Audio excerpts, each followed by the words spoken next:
O Evangelho segundo Marcos. Voltaram os apóstolos à presença de Jesus e lhe relataram tudo quanto haviam feito e ensinado.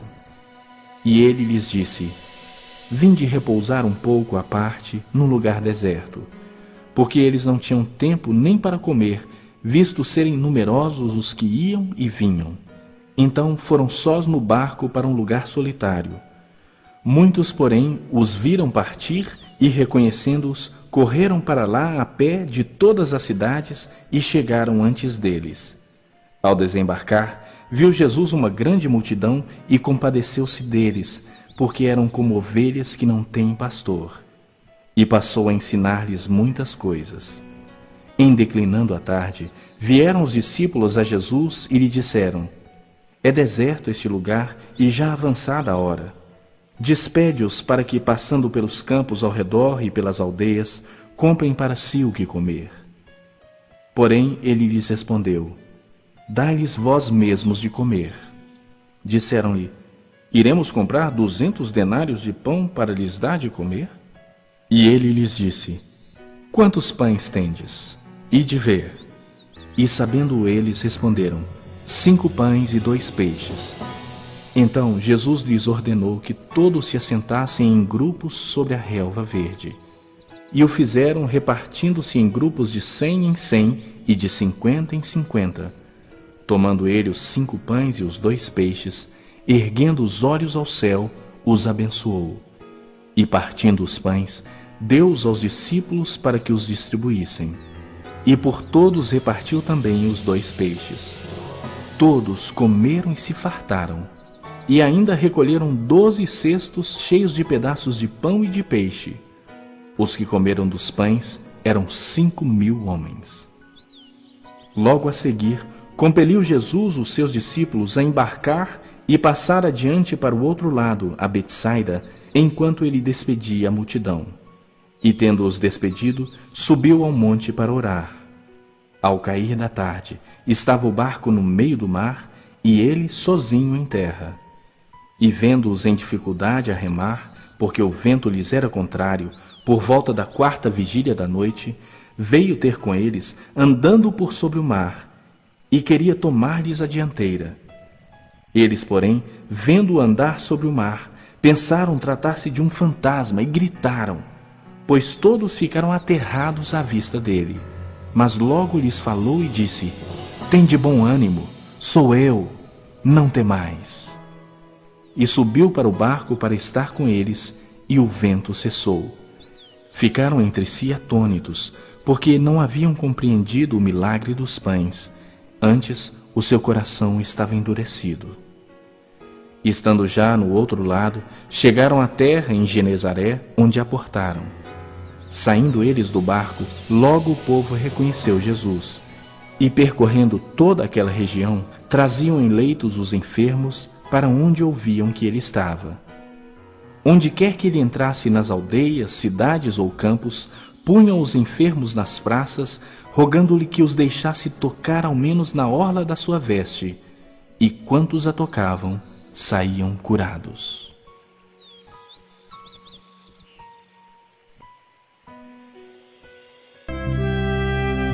O segundo livro de Samuel, capítulo 16. Davi passou para o outro lado do Monte das Oliveiras.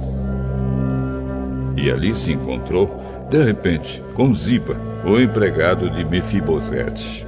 Ele trazia 2 jumentos carregados com 200 pães, 100 cachos de passas, 100 cachos de frutas frescas e um odre cheio de vinho. Então o rei Davi lhe perguntou: O que você vai fazer com tudo isso?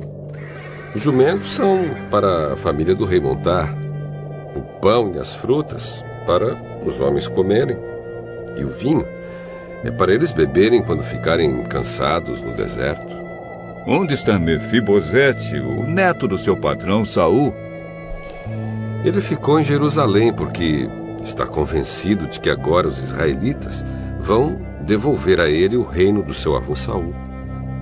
Tudo o que era de Mefibosete é seu. eu me curvo diante do meu Rei e Senhor, e que eu sempre possa agradá-lo. Quando o rei Davi chegou à cidade de Baurim, Simei, filho de Gera, um dos parentes de Saul, foi encontrar-se com ele e começou a amaldiçoá-lo. Simei começou também a jogar pedras em Davi e nos seus oficiais, apesar de o rei estar rodeado pelos seus homens e pelos guardas pessoais. Ele amaldiçoou Davi e disse: Fora daqui, assassino, criminoso! Você tomou o reino de Saul. O Senhor Deus o está castigando por você ter matado tantas pessoas da família de Saul. Agora Deus entregou o reino ao seu filho, Absalão. E você está arruinado, seu assassino! Então Abisai, cuja mãe era Zeruia, disse ao rei: Por que o senhor permite que este cachorro amaldiçoe? Deixa que eu vá lá cortar a cabeça dele. O rei respondeu a Abisai e ao seu irmão Joabe: Vocês não têm nada com isso.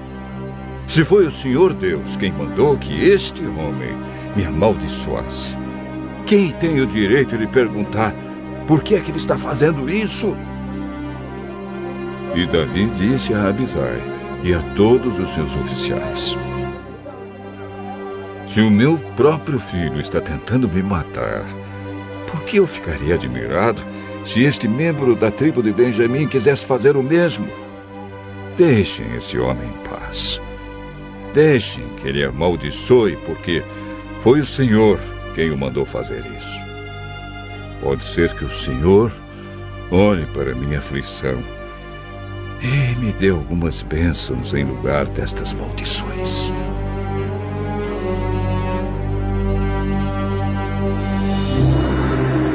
Então Davi e os seus homens continuaram o seu caminho. Simei também ia ao lado, caminhando pelo monte, amaldiçoando e jogando pedras e terra em Davi.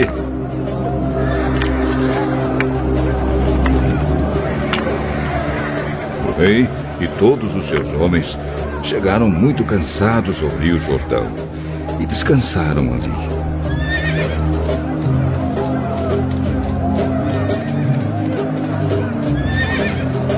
Absalão e todos os israelitas entraram em Jerusalém e Aitofel estava com eles.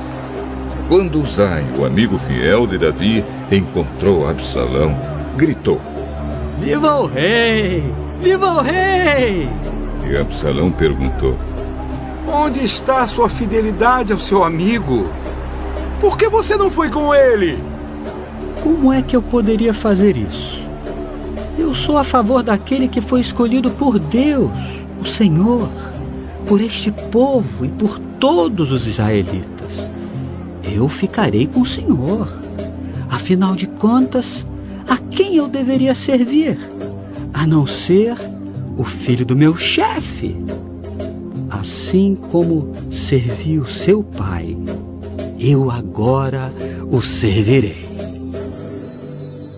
Aí Absalão disse a Aitofel: Eu quero o seu conselho. O que devemos fazer? Tenha relações com as concubinas do seu pai, aquelas que ele deixou cuidando do palácio. Assim todos em Israel ficarão sabendo que você se tornou inimigo do seu pai, e os seus seguidores ficarão bem animados.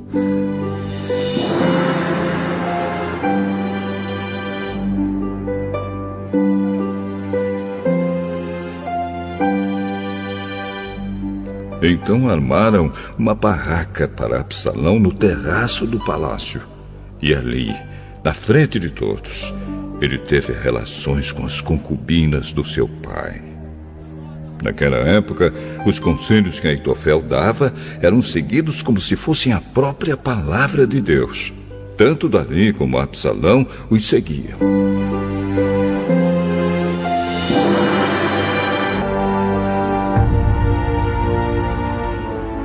Daniel 10.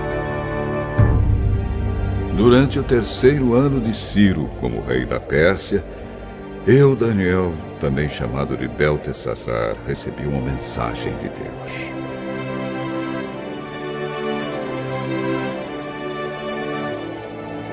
A mensagem era verdadeira, mas muito difícil de entender. Eu recebi a explicação por meio de uma visão. Naquela ocasião, fiquei de luto por 3 semanas. Durante aquele tempo, não comi nenhuma comida gostosa, nem carne, não bebi vinho e não penteei o cabelo.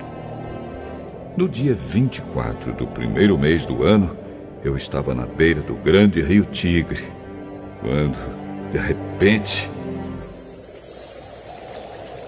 vi um anjo vestido com roupas de linho e usando um cinto de ouro puro. O seu corpo brilhava como pedras preciosas. O rosto parecia um relâmpago. Os olhos eram como tochas acesas. Os braços e as pernas brilhavam como bronze polido. E a voz soava como o barulho de uma multidão. Eu fui o único que vi essa visão. Os meus companheiros não viram nada, mas ficaram apavorados e fugiram e se esconderam. Eu estava ali, sozinho, enquanto via essa visão impressionante. Fiquei pálido de medo e perdi as forças. Quando vi o anjo falar, desmaiei e caí de bruços no chão. Aí a mão de alguém me levantou e eu fiquei de joelhos, apoiando-me nas palmas das mãos. E o anjo me disse: Daniel, Deus o ama muito e me mandou falar com você. Fique de pé e preste atenção no que vou dizer. Então eu fiquei de pé, tremendo dos pés até a cabeça. Aí ele disse: Não fique com medo, Daniel, pois Deus ouviu a sua oração desde a primeira vez que você se humilhou na presença dele a fim de ganhar sabedoria. Eu vim em resposta à sua oração. O anjo protetor do reino da Pérsia lutou contra mim durante 21 dias. Mas Miguel, um dos anjos chefes, veio me ajudar, pois eu estava lutando sozinho contra os reis da Pérsia. Agora, eu vim explicar a você o que vai acontecer com o seu povo, pois essa visão é a respeito de coisas futuras.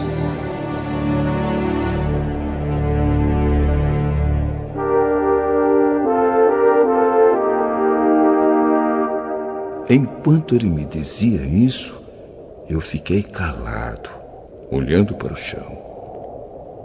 De repente, um ser parecido com um homem tocou nos meus lábios. Aí comecei a falar e disse ao anjo que estava na minha frente: Meu senhor, essa visão me deixou aflito e estou me sentindo fraco. Como é que eu, o seu criado, posso falar com o senhor? Estou completamente sem forças e quase não posso respirar. Então ele me tocou de novo e com isso senti as minhas forças voltarem. Ele disse: Deus o ama, portanto, não fique com medo. Que a paz de Deus esteja com você. Anime-se, tenha coragem. Então eu me senti bem mais forte e respondi: Fale, pois o Senhor me deu novas forças. Ele disse: Sabe por que eu vim falar com você? Foi para dizer-lhe o que está escrito no livro da verdade. Mas agora eu preciso ir lutar contra o anjo protetor da Pérsia. Quando a luta acabar, virá o anjo protetor da Grécia. Mas na minha luta contra eles, não há ninguém para me ajudar, a não ser Miguel, o anjo protetor de Israel. Ele tem a responsabilidade de me ajudar e defender.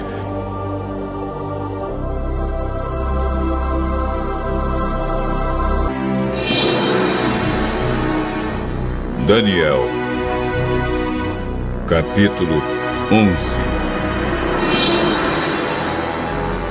Ele tem a responsabilidade de me ajudar e defender.